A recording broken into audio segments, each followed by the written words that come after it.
My dear students, आज की class में हम लोग शुरू करने वाले हैं पॉलीटेक्निक सेमेस्टर 1 के यूनिट नंबर 3 को पूरी तरीके से रिवाइज करेंगे, जिसमें कि जो इम्पॉर्टेंट क्वेश्चन हैं उनको हम डिस्कस कर रहे हैं। पीछे 3 क्लासेस हो चुकी हैं जिनके थ्रू आपको यूनिट 1 यूनिट 2 करवाया जा चुका है। आज यूनिट 3 की बारी है और आपके एग्ज़ाम के पहले सारे यूनिट को हम लोग कवर करने वाले हैं, इसलिए सभी लोग पेन और कॉपी लेकर के तैयार रहें। अगर आपको अप्लाइड फिजिक्स के अंदर अच्छे नंबर लाने हैं तो ये वीडियो आपको देखना बहुत ही ज़रूरी है। अपनी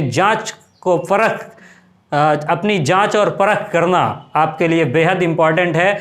शुरू करते हैं आज के इस वीडियो को। तो स्वागत है आप सभी का आपके अपने खूबसूरत से चैनल कौटिल्य एजुकेशन पॉइंट में।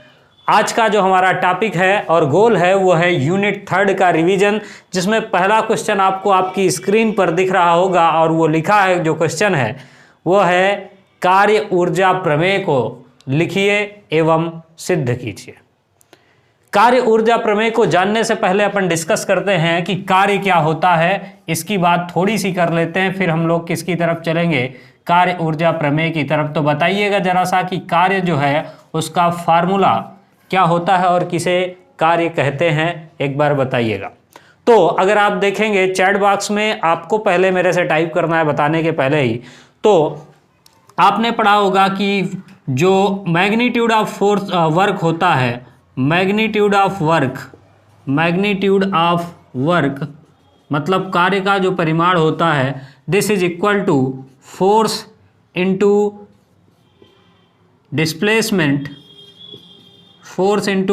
Displacement in direction of force. Force की डायरेक्शन में जो डिस्प्लेसमेंट होगा उसको अपन क्या बोलते हैं, force into displacement in direction of force. तो कार्य बराबर होता है बल गुणा विस्थापन, यानी कि अगर आप सिंपल सा लिखें तो W बराबर F डॉट S, चूँकि वर्क क्या है, एक स्केलर क्वांटिटी है, और यहाँ से W बराबर आप लिख सकते हैं Fs cos थीटा। तो W बराबर जब Fs cos थीटा आएगा तो ये कहानी आपके पास हो जाएगी। कार्य का मात्रक एक बार बताइएगा क्या होता है, SI मात्रक। तो आप देखेंगे कि कार्य का मात्रक जो आपको देखने के लिए मिलता है वो होता है जूल या फिर न्यूटन मीटर। दो में से आप एक कोई भी मात्रक लिख सकते हैं। एक बार चैट सेक्शन में कार्य की विमा को छापना है और ये बताना है कि कार्य अदिश राशि है या फिर सदिश राशि है। छापिए चैट बॉक्स में, देखते हैं किसका कमेंट सबसे पहले आता है। तो ये बात अपन ने कर ली किसकी, कार्य की। कार्य का यूनिट हो गया जूल या तो फिर न्यूटन मीटर, ठीक है ना। और बीमी सूत्र आपका हो जाएगा mL2T-2। ये क्या हो गई आपकी डायमेंशन।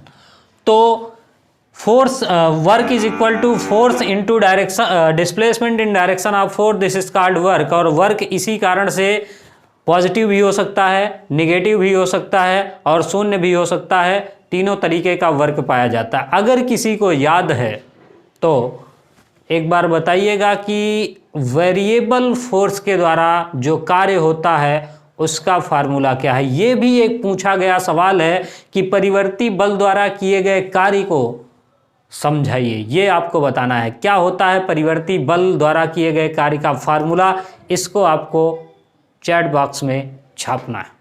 तो आइए अब बात करने वाले हैं किसकी, परिवर्ती बल हो अगर, चूंकि फोर्स इनटू डिस्प्लेसमेंट, यानी कि अगर मान लीजिए ये हमारे पास एक वेक्टर है और ये हमारे पास फोर्स की डायरेक्शन है ना।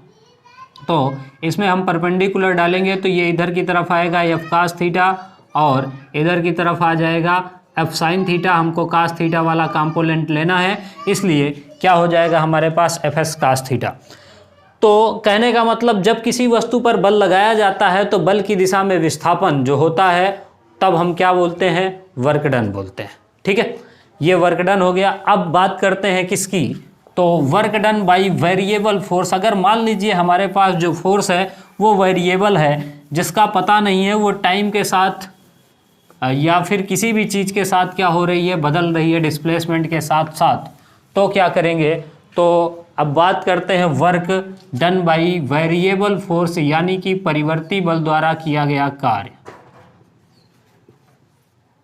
Work done by variable force variable force का मतलब है कि परिवर्ती बल के द्वारा हम जो कार्य करेंगे उसकी कहानी यहाँ पर आने वाली। सपोज करिए, मान लीजिए कि इधर दो ही चीज़ें हैं कार्य में, एक है हमारे पास डिस्प्लेसमेंट और दूसरा है हमारे पास फोर्स। इधर की तरफ हमने कर लिया फोर्स को और इधर की तरफ हमने कर लिया डिस्प्लेसमेंट को, और कुछ कहानी यूँ चली गई।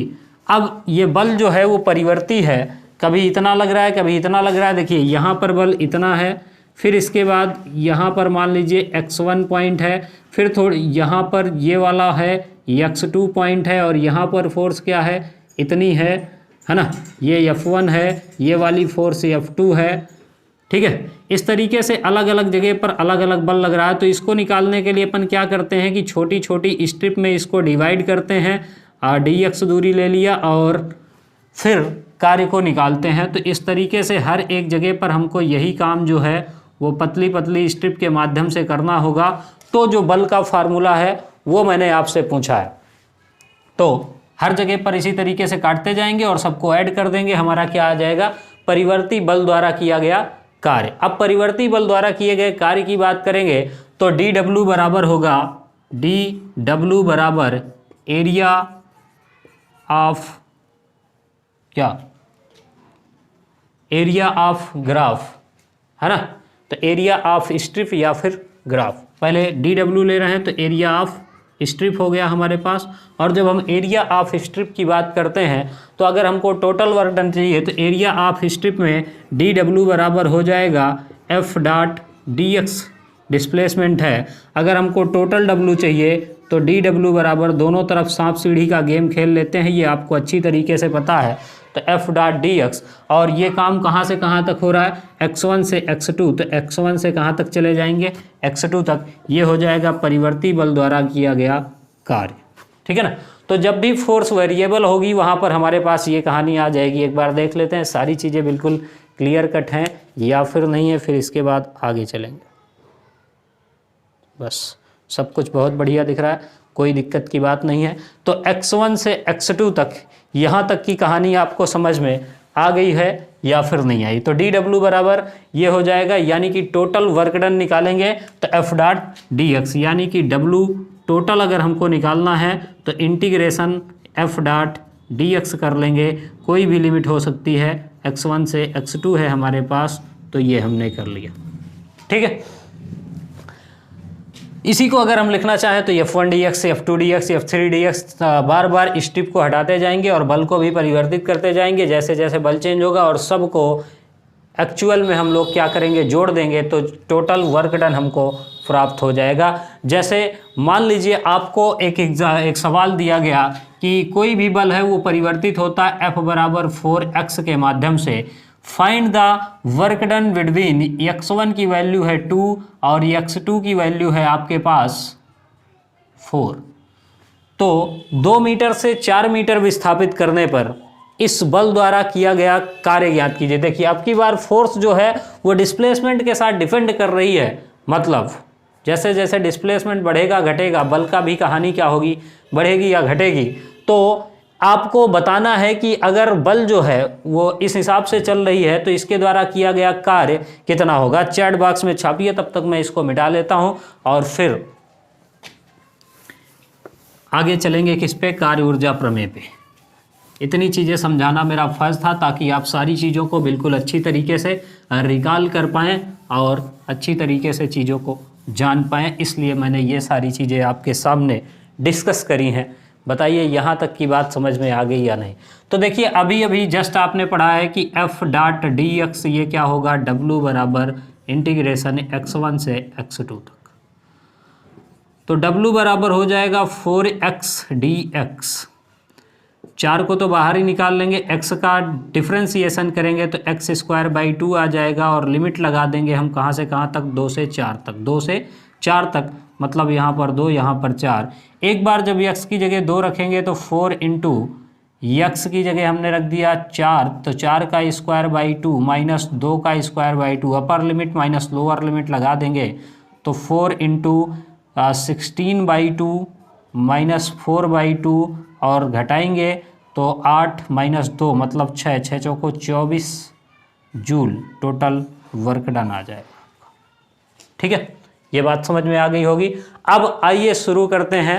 That is most important topic क्या है, वर्क एनर्जी थ्योरम, कार्य ऊर्जा प्रमेय। छपना ही छपना है इस सवाल को आपके एग्जाम के अंदर, तो कंसंट्रेट होकर के अब देखिएगा। मैंने आपको फोर्स की जो कंडीशन हो सकती हैं और कार्य की जो कंडीशन हो सकती है वो सारी चीज़ें एक बार रिकॉल करवा दी हैं। अब शुरुआत करते हैं किसकी, वर्क एनर्जी थ्योरम की। तैयार हैं? एक बार कमेंट सेक्शन में थम्स अप करके बताइए, फिर इसके बाद आगे चलते हैं। तो आइए शुरुआत करते हैं किसकी, वर्क एनर्जी थ्योरम की। ठीक है, यहाँ तक की कहानी क्लियर है। अब चलेंगे वर्क एनर्जी थ्योरम में। देखिएगा दोनों तरीका है। मैं प्रूफ करने के लिए आपको परिवर्ती बल द्वारा भी वर्क एनर्जी थ्योरम को प्रूफ कर सकता हूँ और कांस्टेंट फोर्स के द्वारा भी प्रूफ कर सकता हूँ। चूँकि ऐसी कोई मान्यता नहीं है कि आप परिवर्ती बल द्वारा सिद्ध करें, इसलिए मैं ले रहा हूँ सिंपल सा वर्क डन वाला सिस्टम, जिसमें कुछ यूं कहानी है वर्क एनर्जी थ्योरम की। ठीक है, आइए शुरुआत करते हैं किसकी, वर्क एनर्जी थ्योरम।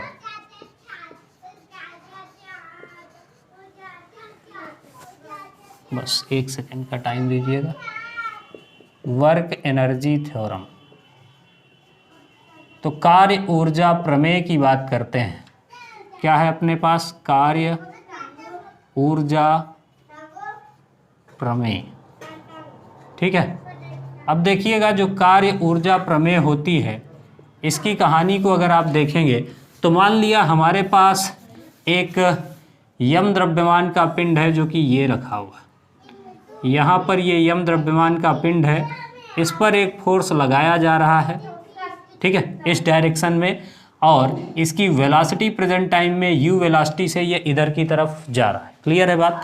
अब यहाँ से लेकर के इसको यस डिस्टेंस तक, यस दूरी तक डिस्प्लेस्ड कर दिया गया, मतलब आगे बढ़ा दिया गया इस पिंड को जिसका द्रव्यमान यम है, और फाइनल वेलोसिटी इसकी कितनी हो चुकी है, वी हो चुकी है। किससे, यू से यहाँ तक हम लेकर के आ गए। तो यम द्रव्यमान का एक पिंड है जिस पर यह फोर्स लगाया जाता है, और फोर्स लगाने के कारण उसकी वेलोसिटी में चेंज आता है, और जब वेलोसिटी में चेंज आता है तो उसकी इनिशियल वेलोसिटी यू थी और फाइनल वेलोसिटी कितनी है, वी है। तो कार्य ऊर्जा प्रमेय का मानना जो है, सबसे पहले उसकी बात करते हैं। तो कार्य ऊर्जा प्रमेय ये कहती है कि work done by all forces, work done by all forces is equal to, किसके बराबर होता है, चेंज इन काइनेटिक एनर्जी। किसके बराबर होगा, चेंज इन काइनेटिक एनर्जी। कहने का मतलब ये है कि कार्य ऊर्जा प्रमेय के अनुसार किसी भी वस्तु पर सभी बलों के द्वारा किया गया कार्य उसकी गतिज ऊर्जा में परिवर्तन के बराबर होता है, उसकी गतिज ऊर्जा में परिवर्तन के बराबर होता है। ये स्टेटमेंट लिखने, क्या लिखना है, एक बार ध्यान से सुनिएगा, कि किसी भी वस्तु पर कार्य करने वाले सभी बलों द्वारा किया गया कार्य। सभी बल का मतलब क्या, देखिए फोर्स कई तरीके की हो सकती है, कंजर्वेटिव भी हो सकती है, नॉन कंजर्वेटिव भी हो सकती है, इंटरनल भी हो सकती है, एक्सटर्नल भी हो सकती है, मतलब संरक्षी भी हो सकती है, असंरक्षी भी हो सकती है, आंतरिक भी हो सकता है, बाह्य बल भी हो सकता है। इन सब के द्वारा किया गया कार्य वस्तु की गतिज ऊर्जा में परिवर्तन के बराबर होता है। ये बात लिखनी है, और फिर नीचे ये लिखेंगे आप कि सभी बलों के द्वारा किया गया कार्य बराबर होगा गतिज ऊर्जा में परिवर्तन के। और फिर इसके बाद इसको अगर थोड़ा सा शॉर्ट फॉर्म में लिखें कि work done by all forces, this is equal to, क्या हो जाएगा, चेंज इन काइनेटिक एनर्जी। तो काइनेटिक एनर्जी में चेंज आएगा K final minus K initial, जो पहले एनर्जी थी माइनस जो बाद में एनर्जी बनी। तो work done by all forces this is equal to K final minus K initial, ये बात हो गई। और जब आप इस बात को देखते हैं तो यहाँ पर क्या पाएंगे कि यहाँ पर आपको देखने के लिए मिलेगा कि ये हमारे पास यम द्रव्यमान का एक पिंड था, ये हम हो गया हमारे पास क्या, तो ये चीज़ जो हमारे पास हो गई ये हो गई कि इसका फार्मूला क्या होगा। दूसरी चीज़ जो अब हमको देखनी है, इसकी थ्योरम को प्रूफ कैसे करेंगे, चूँकि प्रूफ ही पूछा गया है तो प्रूफ की तरफ चलते हैं। Work done by all the forces this is equal to change in kinetic energy, ये बात हो चुकी है। ठीक है, इसके बाद प्रूफ करेंगे तो फिर देखते हैं। हाँ, तो अब इसका अगर प्रूफ करें तो प्रूफ करने के लिए हमारे पास सबसे पहले देखिए, जब initial velocity, final velocity, displacement है तो इसके लिए गति का तीसरा समीकरण कि v square minus you square बराबर हो जाता है 2as, और यहाँ से अगर a हमको चाहिए तो a बराबर हो जाएगा v square minus you square by 2s। ये एक्सीलरेशन हो गया हमारे पास। जब ये एक्सीलरेशन हो गया तो अभी आपने जस्ट पढ़ा है कि कार्य बराबर होता है बल गुणा विस्थापन।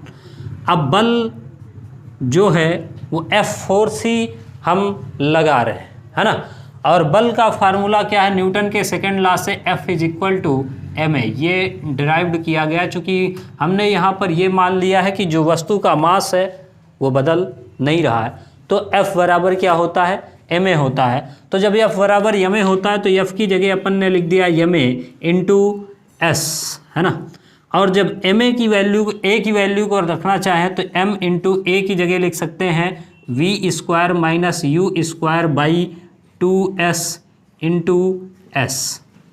क्लियर है बात।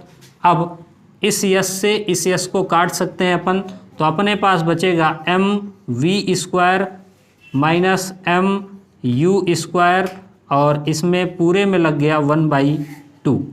अब अगर आप देखें तो वर्क डन जो आया वो 1/2 mv square minus 1/2 mu square. अब ये क्या है तो देखिएगा, ये के फाइनल एनर्जी है, चूँकि फाइनल वेलोसिटी v है, माइनस ये क्या है, इनिशियल एनर्जी है, इनिशियल वेलोसिटी u है, और काइनेटिक एनर्जी का जो फार्मूला आपके पास होता है, काइनेटिक एनर्जी दुनिया जानती है इसको क्या होता है, 1/2 mv स्क्वायर। तो देखिएगा यहाँ पर 1/2 mv स्क्वायर मतलब ये फाइनल काइनेटिक एनर्जी हो गई, अंतिम गतिज ऊर्जा, और ये क्या है, प्रारंभिक गतिज ऊर्जा, और इन दोनों का डिफरेंस किसके बराबर आया, कार्य ऊर्जा प्रमेय के बराबर आ चुका है। तो जो आपने देखा था कि work done by all the forces, प्रत्येक सभी बलों के द्वारा किया गया कार्य वस्तु के किसके बराबर होता है, गतिज ऊर्जा में परिवर्तन के बराबर हो। बहुत सिंपल सा प्रूफ है, 5 नंबर का सवाल है, बस इतना लिख देना है क्या, कि किसी भी वस्तु पर सभी बलों द्वारा किया गया कार्य गतिज ऊर्जा में परिवर्तन के बराबर होता है। और जब आप ये करते हैं तो न्यूटन के गति के तीसरे समीकरण के पास पहुंचना है, वहां से a का मान निकालना है, और a का मान निकाल के सिंपली w बराबर fs में रख देना है, और f बराबर ma आप देखते हैं तो m into a into yes, a का मान आप निकाल चुके हैं, उसको यहाँ पुट किया, यस से यस निकाल दिया, और फिर इसी को इस फॉर्म में लिख दिया, कहानी खत्म हो जाएगी। एक बार बताइएगा थम्स अप करके कि यहाँ तक की बात समझ में आई है या फिर नहीं आई है। अब इसके बाद चलते हैं एक और इम्पॉर्टेंट टॉपिक, जैसे अभी मैंने आपसे कहा कि सभी बलों द्वारा किया गया कार्य जो होता है वो किस पर निर्भर करता है, गतिज ऊर्जा, और उसमें बात की किसकी, कंजर्वेटिव फोर्स और नॉन कंजर्वेटिव फोर्स, मतलब संरक्षी बल और असंरक्षी बल की। तो एक मोस्ट इम्पॉर्टेंट क्वेश्चन है, कई बार पूछा गया है कि संरक्षी बल क्या होते हैं और असंरक्षी बल क्या होते हैं। तो सबसे पहले बात करते हैं कंजर्वेटिव फोर्स की, और एक को पढ़ लेंगे तो आप आसानी से दूसरे को समझ सकते हैं, इसमें कोई दो राय वाली बात नहीं है। तो बात करते हैं कंजर्वेटिव फोर्स, है ना, कंजर्वेटिव फोर्स, कंजर्वेटिव का मतलब है संरक्षी बल। क्या बोलते हैं इसको, संरक्षी बल। अब संरक्षी बल को अगर आप देखेंगे तो संरक्षी बल कौन सा बल होता है, तो ऐसा बल जिसके द्वारा किए गए कार्य का मान पथ पर निर्भर नहीं करता, ठीक है ना। The work done by such force, ठीक, work done by such force which does not depends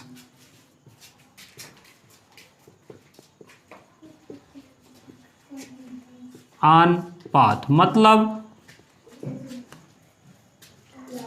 संरक्षी बल हम उस बल को बोलेंगे जिसके द्वारा किए गए कार्य का मान पथ पर निर्भर नहीं करेगा। उसको मतलब है सिर्फ दो चीज़ों से, फाइनल पोजीशन और इनिशियल पोजीशन, सिर्फ प्रारंभिक बिंदु और अंतिम बिंदु पर वो डिपेंड करेगा। उससे कोई मतलब नहीं है कि आप कौन से पाथ से काम को कर रहे हैं। बस ये एक साधारण सी डिफिनीशन है कि संरक्षी बल वे बल होते हैं जिनके द्वारा किए गए कार्य का मान पथ पर निर्भर नहीं करता है, केवल और केवल वस्तु की प्रारंभिक और अंतिम स्थिति पर निर्भर करता है। ये डिफिनीशन हो गई। इसके एग्जाम्पल्स भी आपको पूछे जाते हैं, तो एग्जाम्पल्स में आप क्या लिख सकते हैं, ग्रेविटेशनल फोर्स। आप जानते हैं कि जो ग्रेविटेशनल फोर्स होता है मतलब गुरुत्वाकर्षण बल, या फिर इलेक्ट्रोस्टैटिक फोर्स जो होता है, इलेक्ट्रोस्टैटिक फोर्स हो गया, मैग्नेटिक फोर्स हो गया, मतलब विद्युत स्थिर वैद्युत बल, इलेक्ट्रोस्टैटिक फोर्स, ये सारे बल जो हैं, ग्रेविटेशनल मतलब गुरुत्वाकर्षण बल। अच्छा, एक नंबर का सवाल ये भी पूछ लिया जाता है कि कौन सा बल संरक्षी है या फिर नहीं है, तो इनको आपको याद भी रखना है कि गुरुत्वाकर्षण बल हो गया, स्थिर वैद्युत बल हो गया, चुंबकीय बल हो गया, है ना। तो ये सारे बल क्या हैं, कंजर्वेटिव फोर्स हैं। चूँकि एक चार्ज मान लीजिए यहाँ पर प्लस क्यू है, दूसरा चार्ज यहाँ पर प्लस क्यू है, तो ये फोर्स जितना इधर से इधर जाने में लगेगा उतना आप इसको ऐसे से ऐसे भी ले जाएंगे तो भी फोर्स सेम पाथ पर डिपेंडेंट नहीं होती। यानी इनके द्वारा किए गए कार्य का मान, ये W2 है, ये W1 है, दोनों क्या होगा, इक्वल होगा, W1 बराबर W2। आप गए हैं दूसरे रास्ते से काम करने, लेकिन W1 और W2 क्या है, बराबर है, इसलिए इसको क्या बोलते हैं अपन, कंजर्वेटिव फोर्स। एक बार बताइएगा, ये क्लियर है। असंरक्षी बल में जिनके द्वारा किए गए कार्य का मान पथ पर निर्भर करता है, जिसमें आप एग्जाम्पल्स मान सकते हैं फ्रिक्शन, यहाँ से यहाँ तक जाएंगे, फिर किसी दूसरे रास्ते से आएंगे तो दूर तक ज़्यादा फ्रिक्शन लगेगा। कहने का मतलब ये हो गया कि उसके द्वारा किए गए कार्य का मान पाथ पर डिपेंडेंट है, इसलिए वो क्या होगा, असंरक्षी बल होगा। मुझे लगता है यहाँ तक की बातें आपको 100% क्लियर हैं। एक होमवर्क भी यहीं पर मैं आपको दे देता हूँ।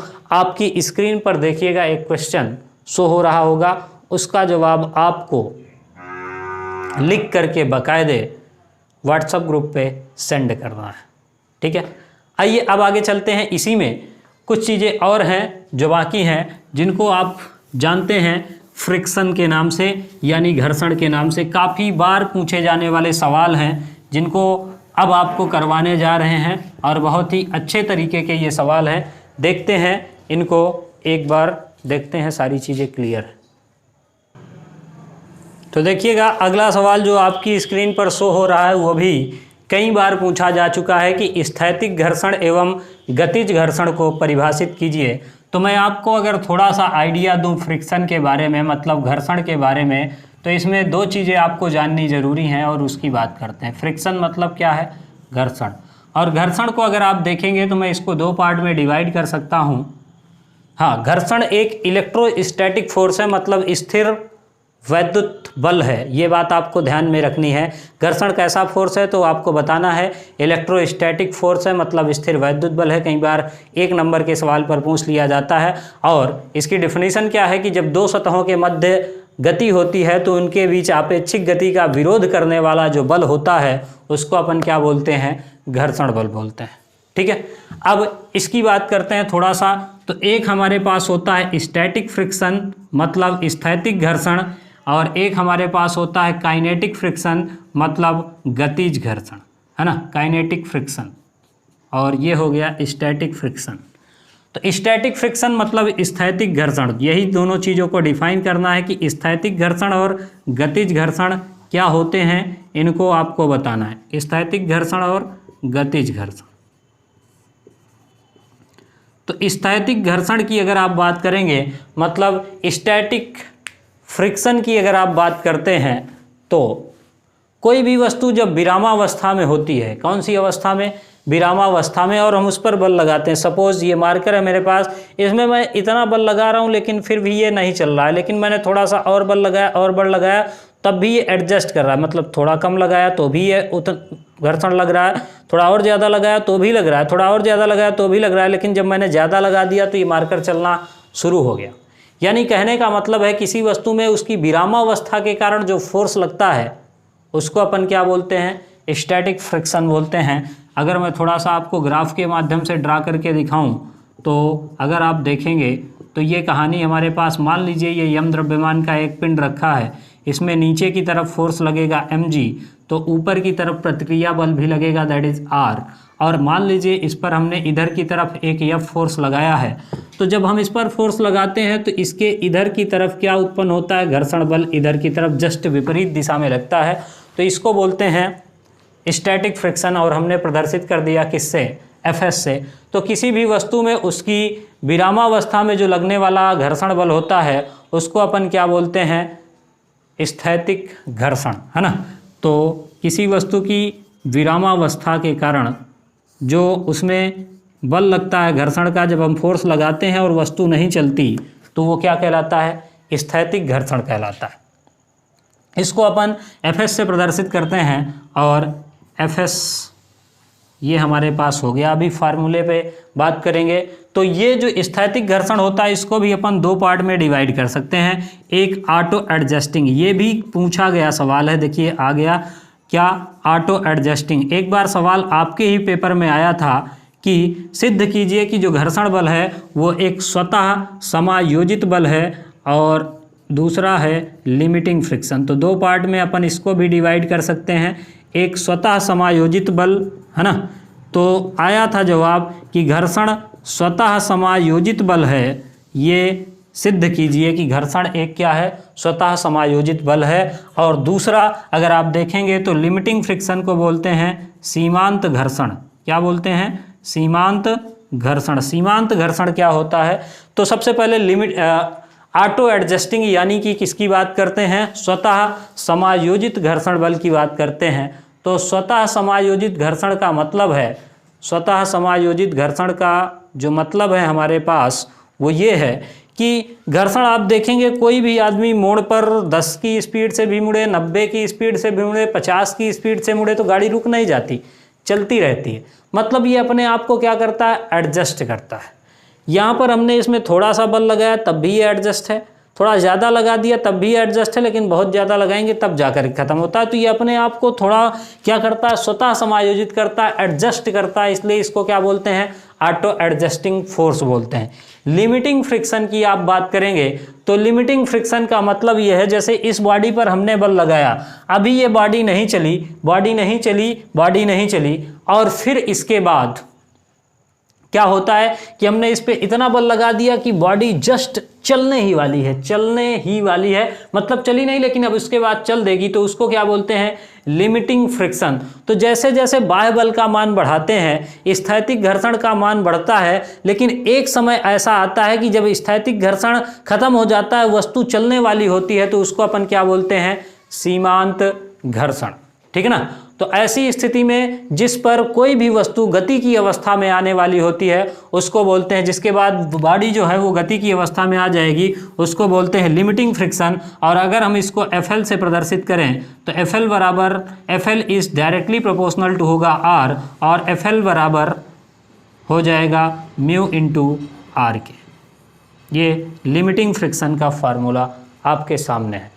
तो एफ एस या फिर एफ एल बराबर म्यू इंटू आर फार्मूला भी आप लगा सकते हैं। वेयर म्यू क्या है, फ्रिक्शन कॉफिशिएंट, मतलब घर्षण गुणांक आपका क्या है, म्यू है। ठीक है ना, म्यू क्या है, एक तरीके का घर्षण गुणांक है, ये बात आपको याद रखनी है। ठीक है, अब बात करते हैं किसकी, गतिज घर्षण की। तो आप इसको तो आसानी के साथ समझ ही गए होंगे कि स्थैतिक घर्षण का मतलब ये था कि जो वस्तु में काम करे, लेकिन कब, जब वस्तु स्थायी हो, किसमें हो, विरामावस्था में हो, तब लगे।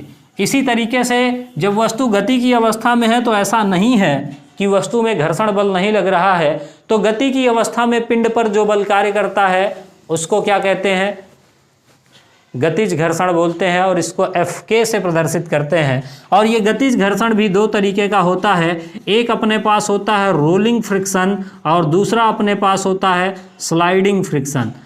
रोलिंग को हिंदी में बोलते हैं लोटनिक घर्षण और स्लाइडिंग को बोलते हैं स्पर्श रेखीय, है ना, स्लाइडिंग फ्रिक्शन। तो स्पर्श रेखीय घर्षण। तो जो रोलिंग फ्रिक्शन होता है वो कम होता है। आप देखते हैं बेयरिंग जो लगाई जाती है उसमें रोलिंग फ्रिक्शन बना दिया जाता है, तो काफ़ी तेज़ी के साथ वो क्या होती है, भागती है, मतलब उसमें घर्षण को क्या हो जाता है, कम हो जाता है। लेकिन स्लाइडिंग, आप एक सिलेंडर ले लें, उसको रोल करते हुए ले जाएं, आपको ले जाने में काफ़ी आसानी होगी। लेकिन अगर आप उसी सिलेंडर को घसीटते हुए ऐसे लेकर के जाएँ तो आपको बहुत कष्ट झेलना पड़ेगा। तो स्लाइडिंग फ्रिक्शन का मान ज़्यादा है, लोटनिक फ्रिक्शन, ये दोनों किसके रूप हैं, गतिज घर्षण के। और यहाँ पर इसका भी फार्मूला एफ के बराबर, इसको फ्रिक्शन काइनेटिक से प्रदर्शित करेंगे, एफ के बराबर म्यू के इंटू आर हो जाएगा। तो ये बात आपको ध्यान में रखनी है, ठीक है। एफ के बराबर म्यू के इंटू आर और एफ एस बराबर म्यू एस इंटू आर, ये दो चीज़ें हो गई। यहाँ तक की बात क्लियर है। सवाल मैं करा नहीं रहा हूँ, अभी एक सवाल आपको मैं दे भी दूंगा, कोई दिक्कत की बात नहीं है। अब इसके बाद एक चीज़ और कई बार इसी घर्षण से पूछी गई है, और वो यह है कि घर्षण के नियम बताइए। मैं आपको स्क्रीन पर क्वेश्चन को शो करवा देता हूँ। तो देखिए अगला सवाल जो है हमारा वो है घर्षण के नियम लिखिए। हाँ, तो अगला सवाल जो आपकी स्क्रीन पर शो हो रहा है वो ये है कि घर्षण के नियमों को लिखिए। अब घर्षण के नियम बताने हैं। तो वैसे जब इतना सारी चीज़ें डिफाइन हो गई तो आप बता सकते हैं, जिसको जिसको याद है एक बार चैट बॉक्स में छापिएगा, तब तक मैं इसको मिटा लेता हूँ, है ना। छापिए चैट बॉक्स में घर्षण के नियम कौन कौन से हैं, देखते हैं कौन सबसे पहले आंसर करता है, छापिएगा। हाँ, तो देखिए घर्षण के नियमों की बात करते हैं, रूल्स ऑफ फ्रिक्शन, मतलब क्या बताना है, घर्षण के नियम। अब घर्षण के नियम को अगर आप देखेंगे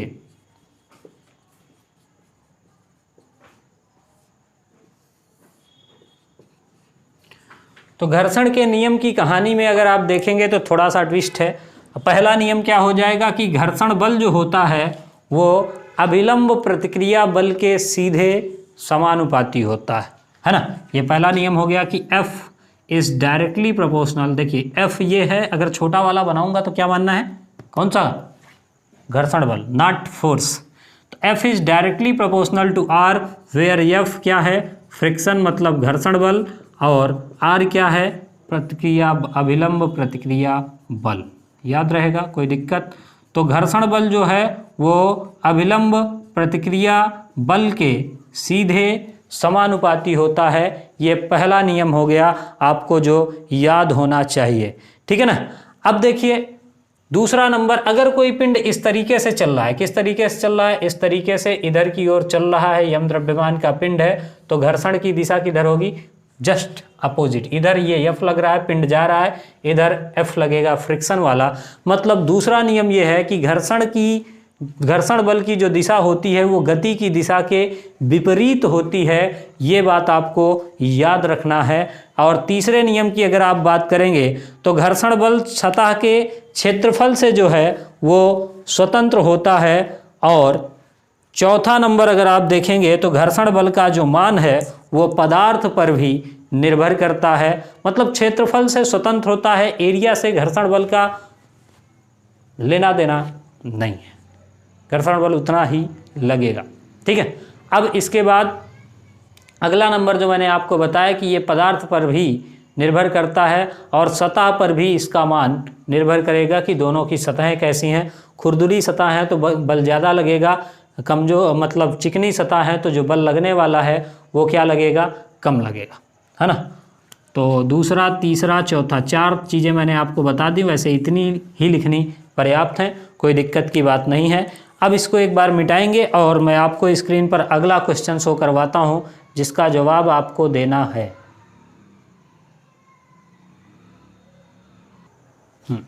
तो अगला क्वेश्चन जो आपको शो हो रहा है वो ये है कि रिपोज कोण को परिभाषित कीजिए। ये भी पूछा गया सवाल है और इम्पॉर्टेंट भी है, आपसे ये पूछा जा भी सकता है, इसलिए अपन किसकी बात कर रहे हैं, रिपोज कोण की। मतलब जो रिपोज कोण है वो क्या होता है बताइएगा एक बार। वैसे बहुत सारे लोग तो जानते ही होंगे और ये लास्ट रिवीजन की क्लासेस हैं और इसमें ज़्यादातर जवाब मेरे को लगता है कि आपके ही होने चाहिए, मेरे से ज़्यादा जवाब, है ना। हाँ, तो रिपोज कोण किसको बोलते हैं, तो रिपोज कोण आप जानते ही हैं, रिपोज कोण मतलब झुकाव कोण इसको बोलते हैं कई सारे लोग। तो जैसे मान लीजिए ये हमारे पास एक आनत तल है, आनत तल का मतलब झुका हुआ तल, मतलब इंक्लाइंड प्लेन। ये आनत तल है और इस पर ये जो है कोई एक पिंड रखा है। सपोज करिएगा मैंने ये एक पिंड यहाँ पर इस तरीके से रख दिया, अभी ये पिंड स्थिर है। ओहो, तो पहले ही चल दे रहा। हाँ, ये इस तरीके से रखा हुआ। अब मैंने थोड़ा थोड़ा इसको झुकाना शुरू किया और ये चलना शुरू कर देता है। तो आनत तल पर वह झुकाव जिस पर कोई पिंड खिसकने की प्रवृत्ति रखता है, इधर की तरफ ये चल करके आएगा तो इधर की तरफ क्या लगेगा, फ्रिक्शन लगेगा, है ना। तो इधर की तरफ फ्रिक्शन लगेगा मतलब जस्ट अपोजिट, और ये इधर की तरफ इसमें mg लगेगा, तो इसमें इधर की तरफ क्या लगेगा, r लगेगा, अभिलंब प्रतिक्रिया बल। तो आनत तल पर वह झुकाव जिस पर कोई पिंड फिसलना प्रारंभ कर देता है उसको क्या बोलते हैं, रिपोज कोण बोलते हैं। क्या बोलते हैं, रिपोज कोण बोलते हैं। और रिपोज कोण यानी कि tan थीटा ये बराबर होता है किसके, म्यू। म्यू क्या है, घर्षण गुणांक है। आपको ये बात रखता है उसको क्या बोलते हैं, घर्षण कोण बोलते हैं, सॉरी रिपोज कोण बोलते हैं। अब इस पे इधर की तरफ इस mg के दो कंपोनेंट बनाए तो ये वाला कंपोनेंट हो जाएगा mg cos थीटा और ये वाला कंपोनेंट हो गया mg sin थीटा। तो fs और mg sin थीटा बराबर होंगे। प्रवृत्ति रखता है लेकिन फिसल नहीं रहा है।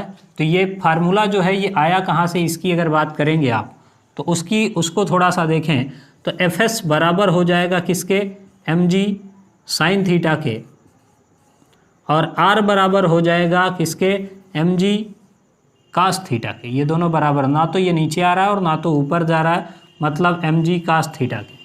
दोनों समीकरण को अगर डिवाइड करें तो fs अपान r ये बराबर हो जाएगा mg sin theta upon mg cos theta. mg ने mg से को मार दिया तो अपने पास बचेगा sin थीटा बटे cos थीटा बराबर हो जाएगा tan थीटा, और tan थीटा बराबर क्या हो जाएगा, fs अपान r।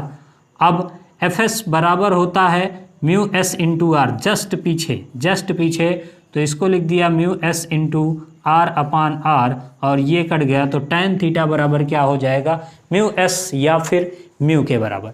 एक खूबसूरत सा प्यारा सा सवाल आपकी स्क्रीन पर मैं शो कर रहा हूं, आप लोग उसका जवाब दीजिएगा। देखिए लिखा गया है कि 2 किलोग्राम द्रव्यमान का एक पिंड है जो कि एक क्षैतिज धरातल पर रखा है। क्षैतिज घर्षण गुणांक का मान 0.4 न्यूटन 0.4 है, 2.5 न्यूटन। चलिए हाँ सही पढ़ रहा था मैं कि 2 किलोग्राम द्रव्यमान का एक पिंड एक क्षैतिज धरातल पर रखा है। क्षैतिज घर्षण गुणांक 0.4 है। 2.5 न्यूटन बल F पिंड पर लगाया जाता है और पिंड और क्षैतिज धरातल के बीच घर्षण बल की गणना कीजिए। कहने का मतलब ये है कि आपके पास देखिए 3 चीज़ें इस क्वेश्चंस में दी गई हैं, आप आंसर दीजिए, तब तक मैं इसको मिटा करके जवाब देने का प्रयास करता हूं और फिर आगे की तरफ मूव ऑन करते हैं। हाँ, तो सवाल में आपको देखिए 3 चीज़ें दी गई हैं कि 2 किलोग्राम द्रव्यमान का एक पिंड है, यानी कि यम बराबर अपन के पास है कितना, 2 किलोग्राम। यम बराबर कितना है, 2 किलोग्राम। 2 किलोग्राम द्रव्यमान का एक टुकड़ा है और कहा 0.4 म्यू का मान है 0.4 और 2.5 न्यूटन का बल लग रहा है, मतलब F बराबर है 2.5 न्यूटन। ठीक है ना। इतनी चीज़ें आपके सामने देखिए दी गई हैं। अब आपसे पूछा है घर्षण बल का मान बताइए, तो आप जानते हैं कि Fs बराबर होता है म्यू एस इंटू आर। ये अपने पास एक पिंड है जो कि रखा हुआ है, इस पर 3-4 चीज़ें हैं। ये 2.5 न्यूटन का बल लग रहा है इधर की तरफ, नीचे की तरफ लगेगा mg और m का मान है 2, ऊपर की तरफ लगेगा r, है ना। अब इस पर जो फ्रिक्शन लग रहा है उसकी बातें आपको बतानी है। तो r बराबर किसके होता है, mg के। r किसके बराबर होता है, mg के। तो r की वैल्यू हो गई m इंटू जी, मतलब 2 × 10 लगभग कितनी हो गई, 20। ये हो गया। तो 20 में अगर आप देखेंगे अब हमको क्या करना है, म्यू से मल्टीप्लाई करना है। जब हम म्यू से मल्टीप्लाई करेंगे तो Fs बराबर हो जाएगा म्यू की वैल्यू 0.4 इंटू 20, तो यानी कि 8 न्यूटन का बल लग रहा है किस पर, पिंड पर। अब सोचिए 2.5 से खींच रहे हैं, 8 न्यूटन का स्टैटिक फ्रिक्शन लग रहा है, मतलब ये पिंड अभी भी कौन सी अवस्था में रहेगा, 2.5 न्यूटन का बल लगाने के बाद भी ये विरामावस्था में रहने वाला है, चलेगा नहीं। एक सवाल जो मैंने होमवर्क के रूप में देने के लिए आपको कहा था, काफ़ी अच्छा सवाल है, और ये है ऊर्जा संरक्षण के सिद्धांत को प्रदर्शित करना कि मुक्त रूप से अगर कोई पिंड गिरता है तो संपूर्ण ऊर्जाओं का योग जो है वो नियत रहता है। इसकी बात आपको बतानी है। ये सवाल आपकी स्क्रीन पर शो होता है, देखते हैं किसका जवाब सबसे पहले आएगा ग्रुप पर, और अगर नहीं होगा तो आप वीडियो के कमेंट सेक्शन में कमेंट कीजिएगा। मैं इसको कल आपको 4th यूनिट के रिवीजन के साथ हल करवा दूंगा। वैसे उससे पहले आपको ये बात बतानी है कि क्या सारी चीज़ें बहुत अच्छी तरीके से समझ में आई हैं या फिर नहीं आई। कोई प्रॉब्लम नहीं है, बस इसमें से इतने ही सवाल बनाए जा सकते हैं, थोड़ा बहुत इधर उधर होगा तो मैंने उससे रिलेटेड सारी चीज़ें आपको बता दी हैं। कार्य क्या होता है पता है, ऊर्जा क्या होती है आप इसके बारे में जानते हैं, चूंकि वहाँ से ज़्यादा सवाल बने नहीं। कार्य ऊर्जा प्रमेय एक बेहद इंपॉर्टेंट टॉपिक था, तो मैंने विथ डेरिवेशन उसको आपको बता दिया है। फिर इसके बाद कंजर्वेटिव नॉन कंजर्वेटिव फोर्सेस पूछे जाते थे, उसको भी बता दिया है। घर्षण से जितने भी तरीके की चीज़ें ज़्यादा पूछी जाती थी वो भी मैंने आपको बता दिया है। और अब आपका काम है इन चीज़ों को रिवाइज करके एक अच्छे मार्क्स ला करके अपने झंडे गाड़ना और अपना नाम बनाना है। यहाँ तक की सारी बातें समझ में आ गई हैं तो एक बार बताइएगा, और क्लास कैसी लगी है ये कमेंट बॉक्स में कमेंट करना नहीं भूलना। अपना फीडबैक अगर आप देंगे तो मैं उसी हिसाब से क्लास को बेहतर से बेहतरीन बनाने का प्रयास करूंगा। तो आज के लिए फ़िलहाल इतना ही, मिलेंगे कल की क्लास में। तब तक के लिए आप सब लोग अपनी तैयारी को बहुत अच्छी तरीके से बनाए रखिए। हैप्पी लर्निंग, मिलते हैं अगली क्लास में। धन्यवाद।